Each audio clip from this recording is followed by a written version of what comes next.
Isaac and Abimelech. There was a famine in the land, distinct from the earlier one that had occurred in the days of Abraham. And Isaac went down to Abimelech, king of the Philistines in Gerar. The Lord appeared to him and said, "Do not go down to Egypt, but camp in this land wherever I tell you. Sojourn in this land, and I will be with you and bless you.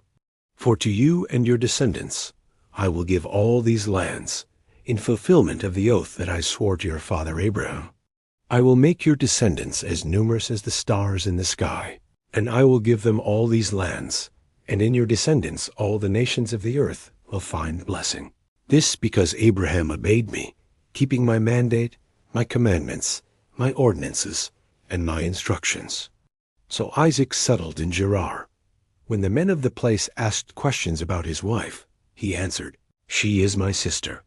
He was afraid that, if he called her his wife, the men of the place would kill him on account of Rebekah, since she was beautiful. But when they had been there for a long time, Abimelech, king of the Philistines, looked out of a window and saw Isaac fondling his wife Rebekah. He called for Isaac and said, "She must certainly be your wife. How could you have said, 'She is my sister'?" Isaac replied, "I thought I might lose my life on her account." "How could you have done this to us?" exclaimed Abimelech. "It would have taken very little for one of the people to lie with your wife, and so you would have brought guilt upon us." Abimelech then commanded all the people, "Anyone who maltreats this man or his wife shall be put to death." Isaac sowed a crop in that region and reaped 100-fold the same year. Since the Lord blessed him, he became richer and richer all the time, until he was very wealthy. He acquired flocks and herds and a great workforce, and so the Philistines became envious of him. The Philistines had stopped up and filled with dirt all the wells that his father's servants had dug back in the days of his father Abraham. So Abimelech said to Isaac, "Go away from us. You have become far too numerous for us." Isaac left there and camped in the Wadi Gerar, where he stayed. Isaac reopened the wells which his father's servants had dug back in the days of his father Abraham, and which the Philistines had stopped up after Abraham's death. He gave them names like those that his father had given them.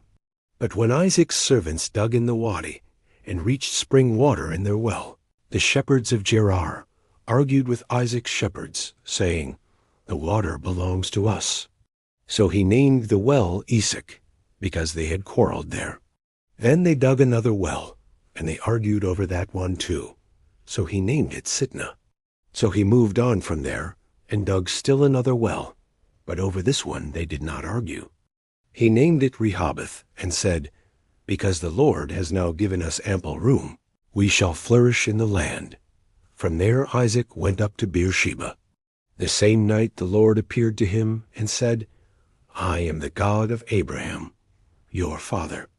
Do not fear, for I am with you. I will bless you and multiply your descendants for the sake of Abraham, my servant." So Isaac built an altar there and invoked the Lord by name. After he had pitched his tent there, Isaac's servants began to dig a well nearby. Then Abimelech came to him from Gerar, with Hazath, his counselor, and Phicol, the general of his army. Isaac asked them, "Why have you come to me, since you hate me and have driven me away from you?" They answered, "We clearly see that the Lord has been with you. So we thought, let there be a sworn agreement between our two sides, between you and us. Let us make a covenant with you. You shall do no harm to us, just as we have not maltreated you, but have always acted kindly toward you, and have let you depart in peace. So now may you be blessed by the Lord." Isaac then made a feast for them, and they ate and drank. Early the next morning they exchanged oaths. Then Isaac sent them on their way, and they departed from him in peace. That same day Isaac's servants came and informed him about the well they had been digging.